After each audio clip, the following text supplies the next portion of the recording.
Start.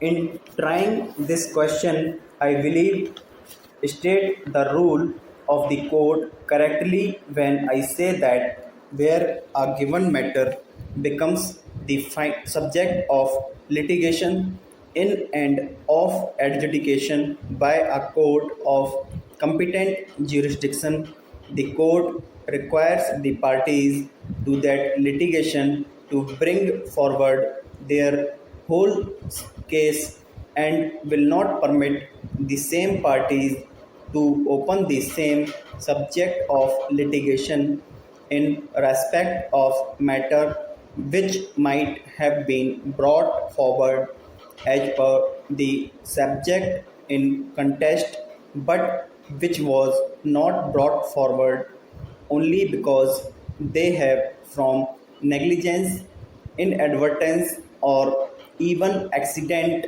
omitted part of their case. Full stop.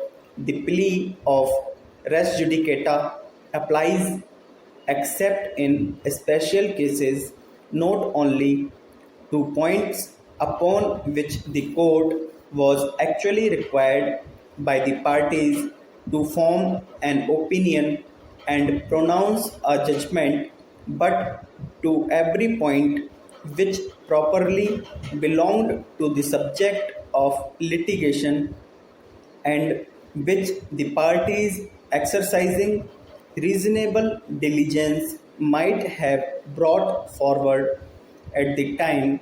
Para. One of the situations could be where the review application is allowed, the degree of order passed by the court or tribunal is vacated, and the appeal proceedings in which the same is made are reheard, and a fresh decree or order passed in the same. Full stop. It is manifest that in such a situation that subsequent decree alone is appealable, not because it is an order in review, but because it is a decree that is passed in a proceeding after a earlier decree passed in a very same proceedings have been vacated by the court hearing the review petition. Full stop. The second situation that one can conceive of is where a court or tribunal makes an order in a review petition by which the review petition is allowed and the decree under review is reversed or modified. Full stop.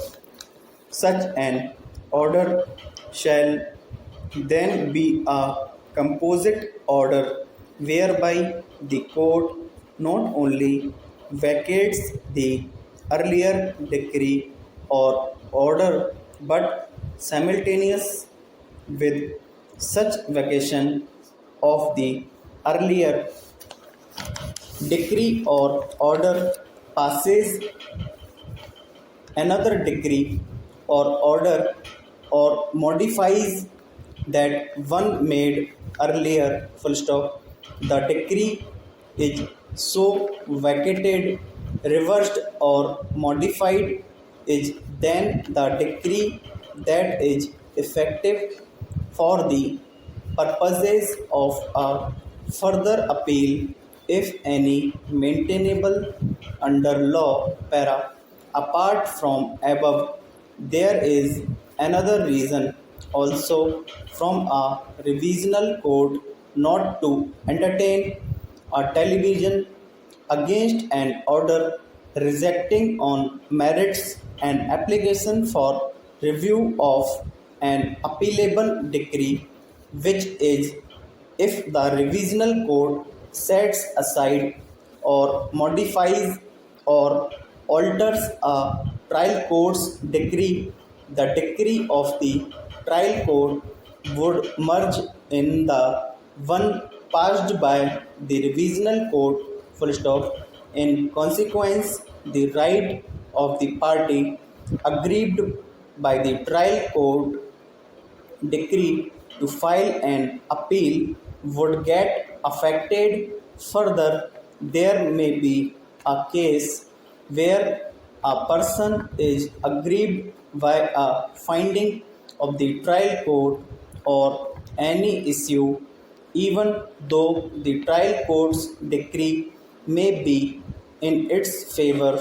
Full stop. In that scenario, if there is an appeal by a party aggrieved by the decree, that person would have a right to take an objection against the adverse finding with the aid of the provisions of Order 10 of the CPC. Stop.